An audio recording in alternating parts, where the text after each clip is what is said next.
P T I قیادت استعفوں کی سیاست میں الجھ کر پھنس گئی۔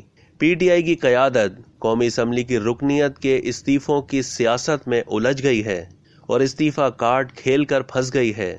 پارٹی کے senior vice chairman Shah Mahmood Qureshi نے قومی اسمبلی کے اجلاس میں وزارت عظمیٰ کے الیکشن کا بائیکاٹ کرتے ہوئے یہ اعلان کیا تھا کہ پی ٹی آئی کے ممبران اسمبلی سے مستعفی ہو جائیں گے۔ اسپیکر آفس کے ذرائع نے بتایا ہے کہ اب تک پی ٹی آئی کے 123 ممبران نے اپنے استعفے جمع کروا دیے ہیں۔ یہ استعفے ایک فارمیٹ پر تیار کیے گئے ہیں جو پارٹی کی جانب سے بنایا گیا تھا، تاہم ممبران نے اس پر دستخط بھی کیے ہیں۔ رولز کے تحت جو ممبر مستعفی ہو تو اسے ہاتھ سے تحریر لکھنی چاہیے اور خود اسپیکر کے حوالے کرنا چاہیے، تاہم کسی دوسرے ذریعے سے استعفیٰ پہنچنے کی صورت میں اسپیکر رولز کے تحت پابند ہے کہ متعلقہ رکن کو بلا کر یا کسی ایجنسی سے تصدیق کرے کہ یہ استعفیٰ ممبر نے رضاکارانہ طور پر بغیر کسی دباؤ کے دیا ہے۔